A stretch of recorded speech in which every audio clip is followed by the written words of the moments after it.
మనం చరిత్ర పుస్తకాల్లో చదివే ఆ కొన్ని పేర్లున్నాయే వాటికి ఆవల ఈ దేశ స్వాతంత్ర్యం అనే గొప్ప సౌధం కోసం తమ ప్రాణాలనే ఇటుకలుగా పేర్చిన ఎందరో మహానుభావులున్నారు. ఈరోజు మనం ఆ మరుగున పడిపోయినా మరచిపోయిన వాళ్ల కథల గురించే మాట్లాడుకుందాం.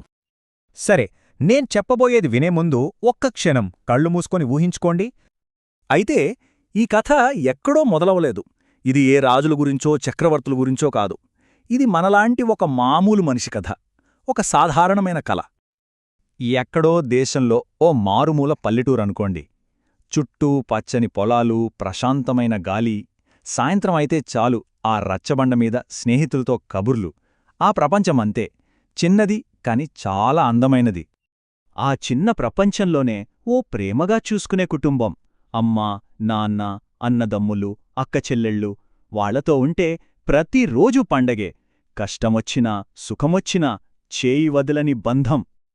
మరి భవిష్యత్తు గురించి వాళ్ల కలలు అవేం పెద్ద పెద్దవి కాదండి.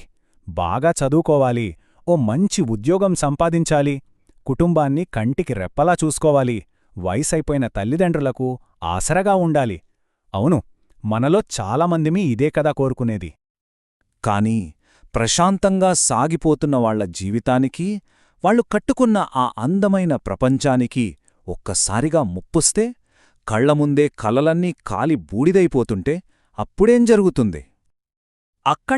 సరిగ్గా అక్కడే రగిలింది ఆ స్వాతంత్ర్య జ్వాల. ఒక మామూలు మనిషి తన గురించి, తన కుటుంబం గురించి ఆలోచించడం మానేసి దేశంకోసం ఒక విప్లవకారుడిగా మారిన ఆ క్షణం అద్భుతం కదా! ఇది ఒక్కరోజులో వచ్చిన మార్పు కాదు.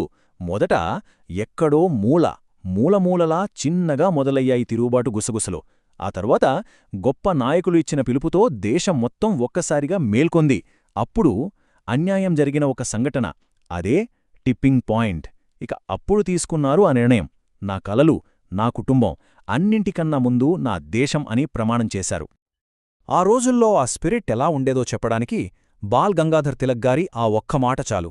స్వరాజ్యం నా జన్మహక్కు, దాన్ని నేను సాధించి తీరుతాను. ఇదొక నినాదం కాదు, లక్షలాది మంది గుండెల్లో మండిన అగ్నిగోళం. అయితే ఈ స్వేచ్ఛ కోసం వాళ్లు చెల్లించిన వెలేంటి? ఆ త్యాగం ఎలాంటిది? నిజంగా అది మనం ఊహించగలమా? అదో వెలకట్టెవేని త్యాగం. ఇప్పుడు చూడండి, ఈ నంబర్ మనల్ని ఆలోచింపజేస్తుంది.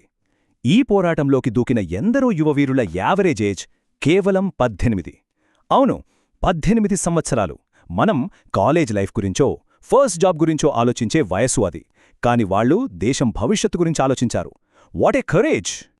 వాళ్ల త్యాగాల్లో మొదటిది, కన్నవాళ్లను, కట్టుకున్నవాళ్లను, ప్రాణంలా చూసుకునే కుటుంబాన్ని వదిలేసి వెళ్ళిపోవడం. మళ్ళీ వాళ్ళని చూస్తారో లేదో కూడా తెలీదు. ఆ బాధ ఎలా ఉంటుందో ఒక్కసారి ఆలోచించండి. డాక్టర్లు అవ్వాలి, ఇంజనీర్లు అవ్వాలి, ఇలా ఎన్నో కలలు. వాళ్లకంటూ ఒక బ్రైట్ ఫ్యూచర్ ఉంది. కాని అన్నింటినీ వదిలేశారు. ఎందుకో తెలుసా? దేశమనే పెద్ద కుటుంబం కోసం. ఇక ఫైనల్గా అన్నింటికన్నా గొప్పది, ఈ దేశం కోసం, మనకోసం వాళ్ల ప్రాణాల్ని అర్పించేశారు. అంతకన్నా గొప్ప త్యాగం ఉంటుందా? ఇంత చేసినా, ఇంత త్యాగం చేసినా వాళ్ల కథలేమయ్యాయి? కాలం గడిచే కొద్దీ మరుగున పడిపోయాయి. చరిత్ర పుస్తకాల్లో వాళ్ల పేర్లు ఎక్కడా కనపడవు. ఇదే మన మరచిపోయిన గతం. ఇప్పుడు ఒక్కసారి మనస్సాక్షితో ఆలోచించుకుందాం. మన స్వేచ్ఛ కోసం ఇంత చేసిన ఆ వీరుల పేర్లు మనలో ఎంతమందికి గుర్తున్నాయి? ఒక్క పేరు చెప్పగలమా? ఉదాహరణకి మాతంగిని హజ్రా, 73 ఏళ్ల వయసులో జెండా పట్టుకుని బ్రిటిషర్ల బుల్లెట్లకు ఎదురెళ్లిన ధీరవనిత. కనకలతా బారువా, పోలీస్ స్టేషన్పై జెండా ఎగిరేయడానికి వెళ్లి కేవలం 17 ఏళ్లకే ప్రాణాలు విడిచిన బాలిక. తిరుపూర్ కుమరన్, కిందపడిపోతున్నా సరే జెండాను మాత్రం నేలతాకనివ్వని వీరుడు. ఇంకా 18 ఏళ్లకే నవ్వుతో ఉరితాడును ముద్దాడిన ఖుదిరాం బోస్. మన తెలుగుగడ్డమీద పుట్టిన అల్లూరి సీతారామరాజు. ఇలా చెప్పుకుంటూ పోతే ఎందరో. ఈ పేర్లు మనకు తెలుసా?